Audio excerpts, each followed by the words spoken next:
Collective Soul. Let's rock.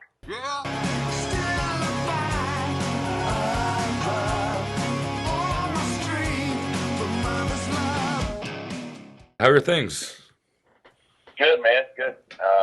Trying to wrap up a lot of loose ends before we start this tour. So it's great, man. It's great to be like busy and a little bit stressed leaving the house. My youngest is graduating this weekend, and then I'll be starting a tour by Thursday night next week, a 30-year tour. So it's a lot of monumentous moments happening here. 30 years, huh? That's wild. Yeah, and the fact that it's Hootie and Edwin were on tour with this summer. So That's we've all known right. each other 30 years. And we were all on the same record label for our first release 30 years ago. Was it the same year? It was either late 93 was like Edwin's first, or late 94, maybe early 95. I think Cracked Rear View, though, and our first one were both 94 for sure. That's unreal. Well, listen, man, I've been listening to the new album, Here to Eternity.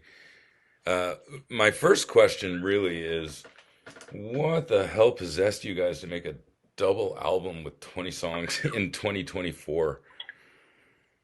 That's unheard of these days.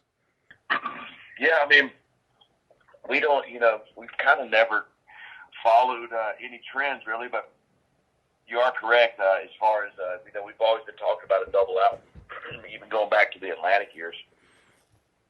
Just because our heroes did it, right? Yellow Brick Road, and the White Album. Well, the Led Zeppelin was it Physical Graffiti? That was a double album. But so yeah, our heroes had always done double albums here and there, and we just always wanted to do one. So we got into Palm Springs and started recording, and then the songs are just flowing. So we're like, maybe this is our moment to do a double record. So you did it. And we did, man.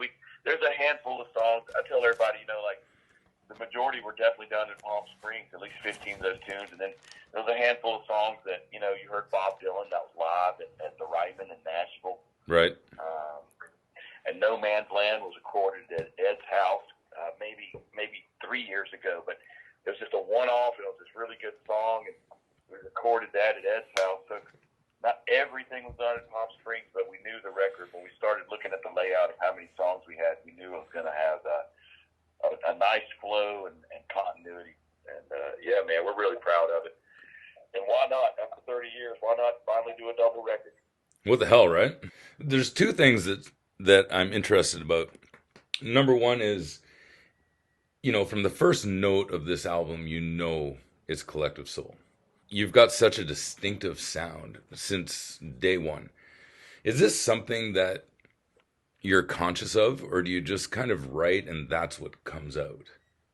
Yeah, I mean, the answer is yes to both of them. I think we are conscious. I mean, I think in the beginning we didn't understand how individual we sound, and then after you look back and you start to understand and you hear from other people, yeah, of course, we have a sound that kind of sets us apart. You can tell it's Collective Soul. Ed's silky vocal, or just the way we go about creating the songs, from the rhythm section all the way to the guitar parts. And we're a little bit of an eclectic band too. We cross a lot of different styles and genres, and we've always done that. But we don't do it. It's not a conscious thing. It's like, hey, if we do it this way, we'll sound different. It's really just who we are. Going back to that, the second record we recorded as a band. We going back to that sound. You can hear. I mean, as a matter of fact, I hear a lot of songs that remind me of stuff from the second record, which is great. At the same time, we're not the same guys. We don't play exactly the same, but I can tell there's a little flavor there that's Collective Soul. It's funny you mention that, because that's exactly what I was thinking. Is that second album? I call it the Blue Album. A lot of these songs could have gone onto that album. It's that similar, like that sound, same style. It's fantastic. The other thing about this is you recorded at Elvis's place, and from what I read, only you and Elvis have recorded there. That's right. So, first off, I'm a huge Elvis fan, so wow. And second of all, we all know that Elvis didn't really die. So, did he have any tips and pointers for you while you were there? He came by a few times. You'd be amazed at how much he showed us. What was it like? I mean, there was definitely. I mean, it was a little bit of a time capsule. The guy who had purchased it had left it, and the people who owned it before him had left it, just like Elvis had left it. But nobody lived there. It was in disrepair. A couple of the bathrooms weren't even working. There was some leaks in a few roofs. But we took that main room, dressed it up. Those same RCA acoustic tiles had been put on the ceiling. It's documented that RCA put some acoustic tiles on that ceiling in that room, and that's where Elvis recorded vocals for a couple records. It was like the gospel era records. Raised on Rock was one of them. And I imagine, from what I hear of the stories, he just recorded vocals there. So I imagine they just kind of probably had a remote studio in a truck in that era and ran, a couple of umbilicals of wires in there and let him record, because they didn't really set up a studio in the house, but he recorded vocals in that same room where we set up. So it was a bit of a time capsule, but the vibe and the DNA of Elvis Presley was all around us, man. Going in there every day, we like being a band. We like recording as a band and hanging out as a band. So it fit the bill, and we knew, like I said, we had a friend of a friend who had bought it, and we met the guy probably 4 years ago, and it took us about 3 years to get the plan in motion. But the moment we met the guy, we found out he had Elvis's Palm Springs house. I think our light bulbs above our brains all went off at the same time. Like, oh, we got to record there, So what a moment that was. We were in Palm Springs for the entire month. Small, beautiful community, lots to do. But it wasn't like 10 days in, and the whole community knew the Collective Soul was in town recording a record. By the time we hang out together, go to a few restaurants, bars, shops, people start asking questions, and it's just one of those cool communities that, you can be yourself, you can be Collective Soul or whatever, and still have a blast there at Palm Springs and get the job done, man. I mean, it's hard to describe how cool it was recording Elvis's house every day, but I think the vibe transpired into music. I didn't hear Hunka Hunka Burnin' Love, though. That would have been cool. We did try to do a couple Elvis songs, but we were so focused on the original stuff, we didn't spend a whole lot of time doing it. That's fantastic. Were you an Elvis fan before this, or just kind of casually? Ed and Dean would have both been like bigger Elvis fans.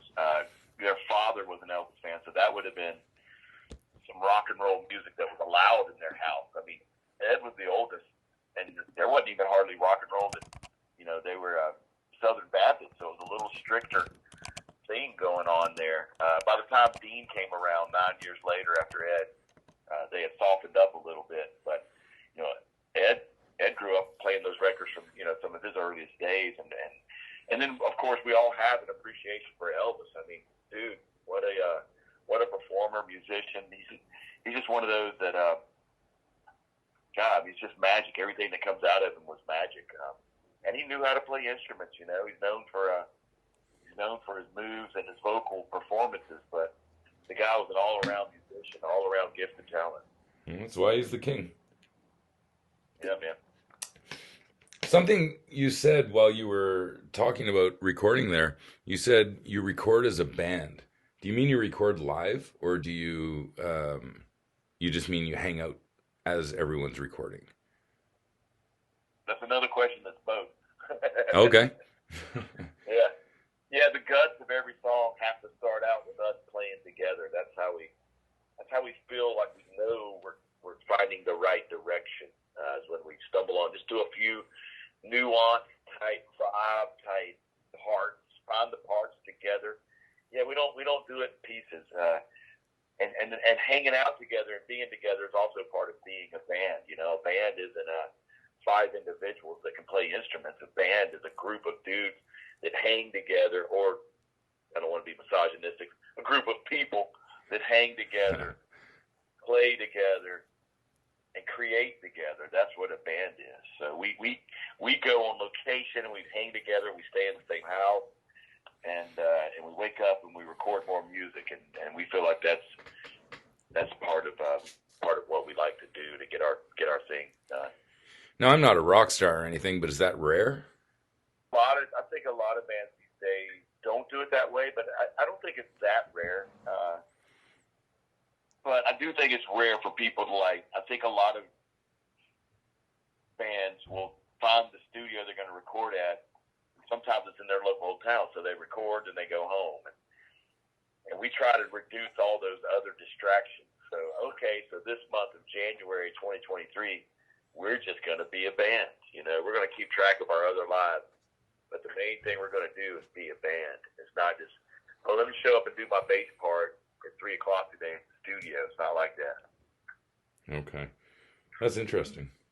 I thought all bands did that, but what do I know? I think in the old days, all bands would have been doing that. I think today, it just depends. Just depends, man, on how you go about it. But we definitely like to go about it that way. And especially with technology, people can record their parts at home and send it by email. Oh, dude, there's so many music you're hearing that they're not even physically near each other, you know? Yeah, I don't get that. Yeah. Technology is not all it's cracked up to be sometimes. And that doesn't mean it can't be good music, but if you're going to be a band, be a band. That's what I think. Yeah, for sure. That's why I was surprised when you said that you hang out together. I thought most bands did that. So, all right, I'm going to tell you a story here. I used to work at a radio station in 1993. And I remember one day I was a copywriter, and the program director came running up into the room, into our office, and he said, "You have to hear this. I've got the next big thing right here." And he played Shine. He was losing his mind at how good this was. And this was before it was released. It was a promo copy for the radio station.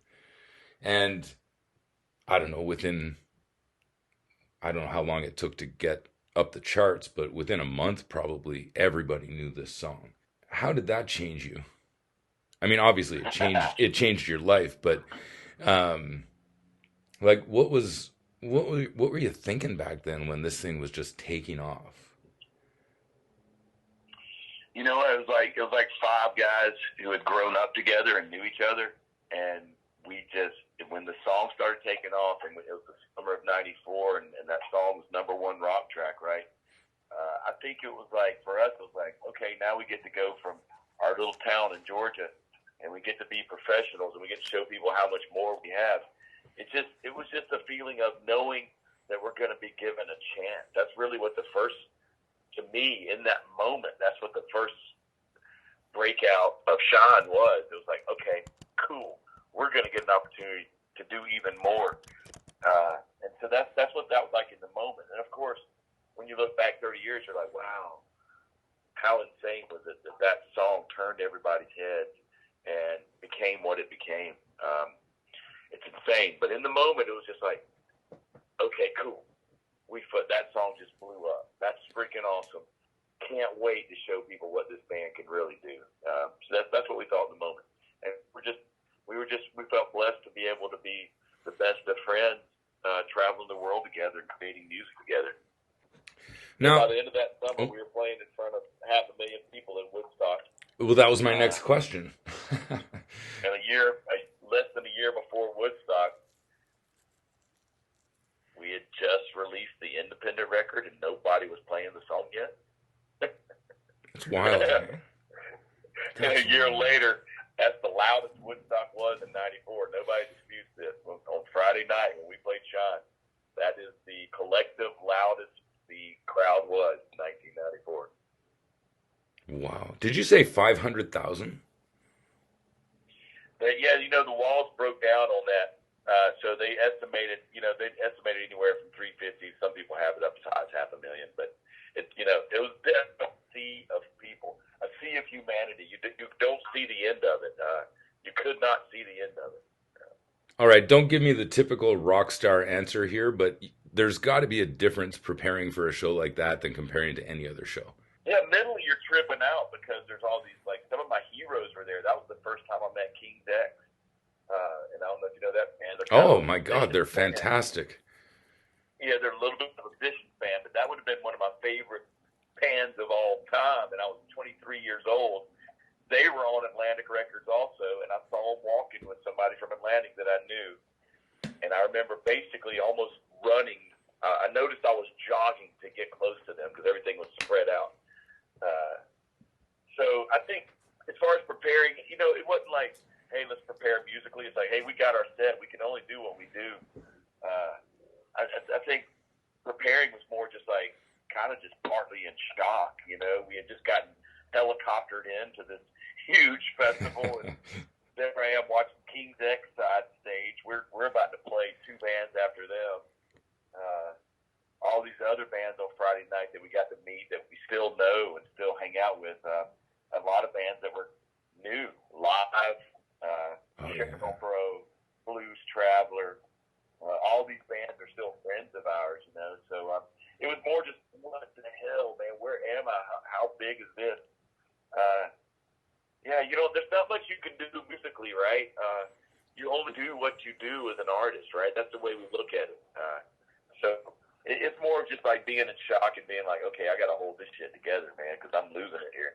Yeah, I can imagine for sure. Now, also, you are one of only, I got a little trivia question, see how good your memory is.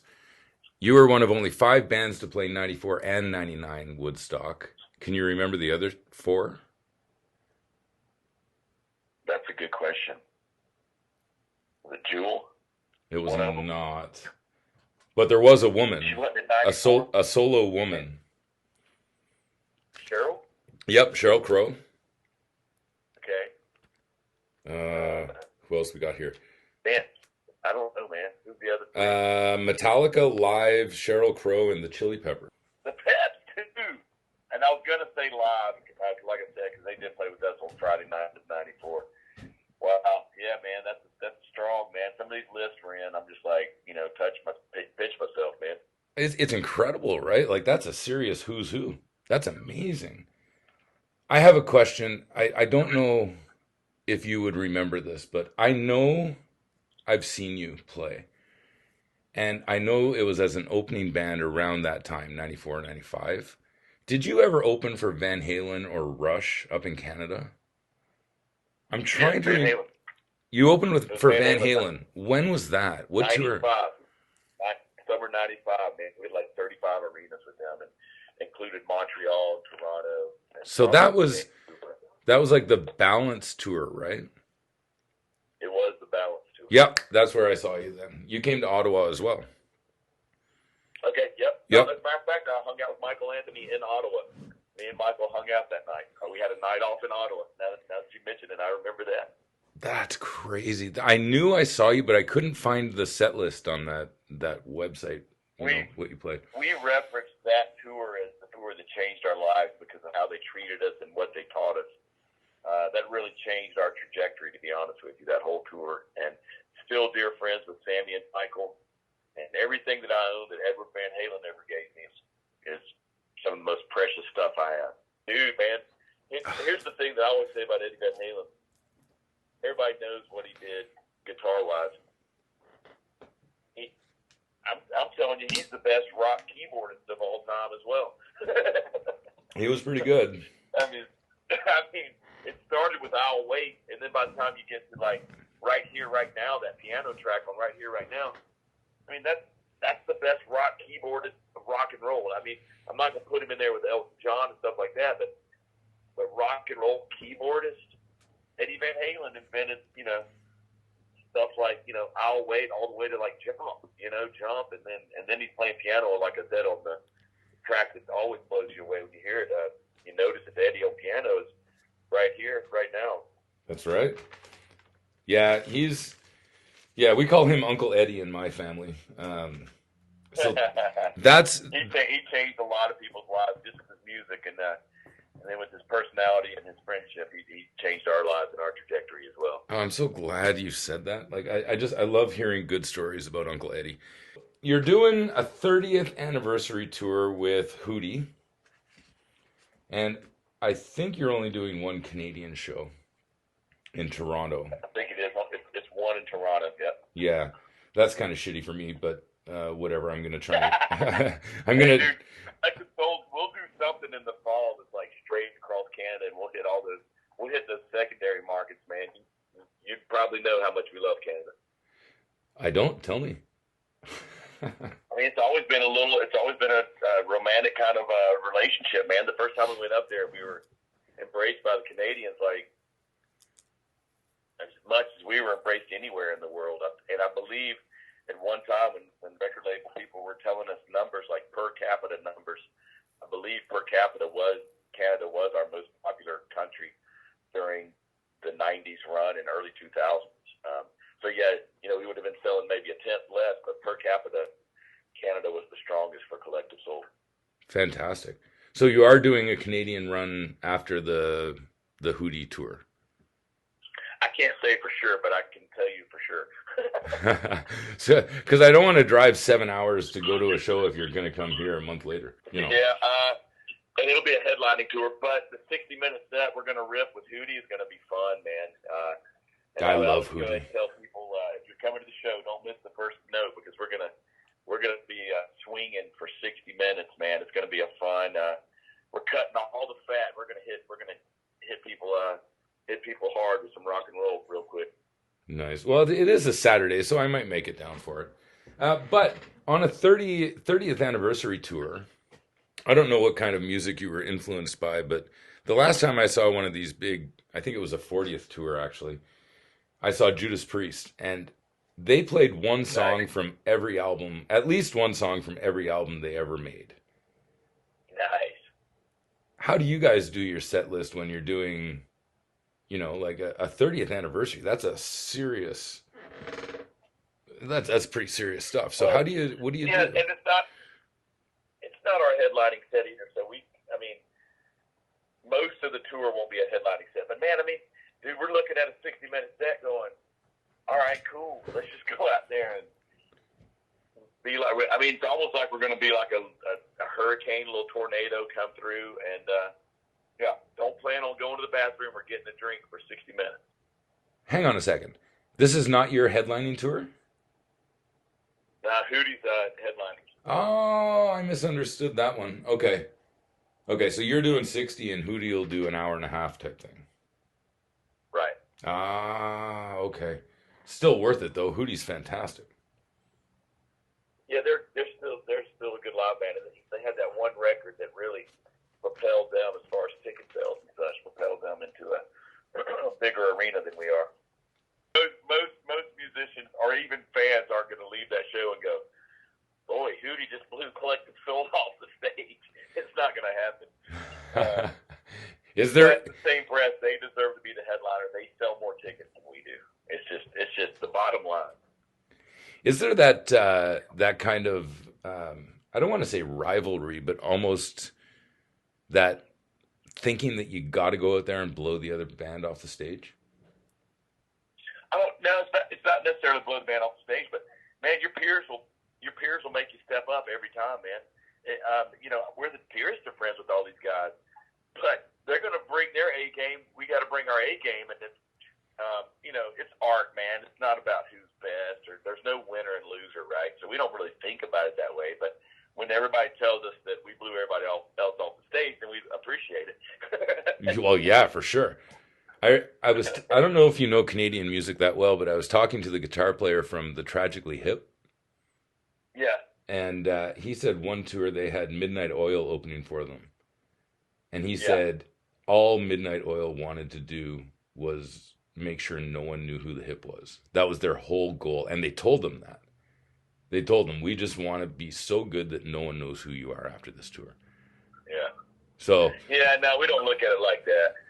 Okay, good. We look at it like we're sharing the stage, and we know what we want everybody's opinion to be, but we look at it like we're sharing the stage and our synergy together as like-minded friends and musicians musicians should propel everybody to, rise the tides. All the boats are going to rise when the tide goes up, and we feel like we look at it more like that. Okay, good. All right, one more question for you, because I ask this every time I talk to somebody. As a Canadian, I'd like to know what Canadian bands you were into or are into, or if there are any. Well, I mean, Rush is like one of my dearest, all the way back to high school. Me and Shane Evans, original Collective Soul. We would have been, we would have probably had to buy at least 3 copies of like Exit Stage Left, because we break them just from watching them so much. I loved Triumph. I loved BTO. And in modern times, in Thornley and Big Wreck. Yes. Good friends and great music. And I've always loved Our Lady Peace, and had some magical tours with those guys in 30 years. Had multiple tours with them, and loved the hell out of them. I miss Mike Turner. I wish he was still in the band, but and I see Mike often because he's still a dear friend. But man, we've got a lot of Canadian bands we like, man. The Trews. I was really into the Trews. I think they're still out touring too. Yeah, they are. They were just here a little while ago, actually. Yeah. Right on, man. Hey, rock band. Hang on a second. A memory just came back. That Van Halen tour that you did, was Our Lady Peace on that as well? Was that a 3-band bill? Our Lady Peace did, if you look at that whole Balance tour, Van Halen might have done 60 shows total, and we did 35 with them. We did the bulk of the summer. Lady Peace probably did about 10 shows. And then there was one other band. It wasn't Candlebox, but it was somebody else in that. I know who you're talking about. Kevin Martin, right? The Lady Peace picked up probably maybe 10 of those shows, and there was one other band that picked up some of the other shows. But once they did the leg that started in spring and ended at the end of summer, it was all us. And honestly, if Sammy Hagar freaking called us on the phone and told us we were going on tour with him.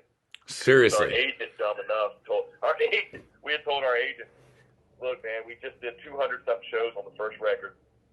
We went right in the studio, recorded the second record. We told our agent, no matter what, we're taking time off after recording the record. And our agent was dumb enough when Van Halen called. Our agent was dumb enough to say, no, they're taking time off after they record the second record. And there's a train coming right in front of me. And thank God, Sammy Hagar wouldn't take no for an answer, because he did not take no for an answer, and he called it. That is fantastic. Well, that's got to make you feel good, having that kind of respect from bands like Van Halen. Of course, man. And then by the time we met them, they told us how much they loved us. And man, I'm telling you, it was younger brothers. It was like younger brothers. It wasn't even like uncles. It was like younger brothers. We had a blast, man. That's so wild.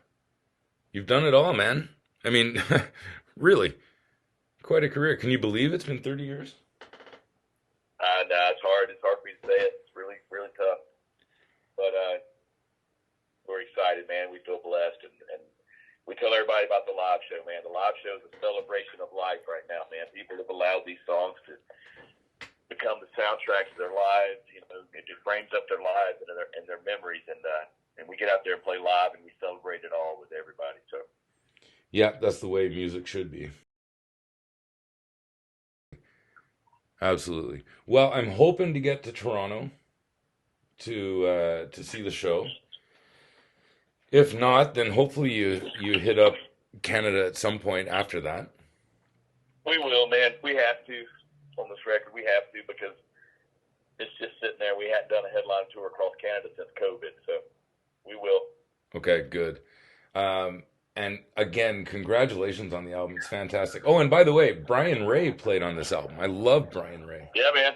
Brian Ray, Mickey Thomas from Starship. We got a couple good cameos. Our buddy Peter Stroud, band leader of Sheryl Crow. Right. So, yeah. Yeah. See, now Brian Ray is a talent. That guy. Have you heard the Bayonets? Yeah, I've heard him. And he's been with, golly, that's been Paul McCartney's band now for over 20 years, Yeah, I saw him in Korea with Paul McCartney. Nice. Incredible. Yeah, he's a great player. He's fantastic. I appreciate this. Thanks a lot, and best of luck with the album. Best of luck with the tour. All right. Cheers. Thank you. All right, take care.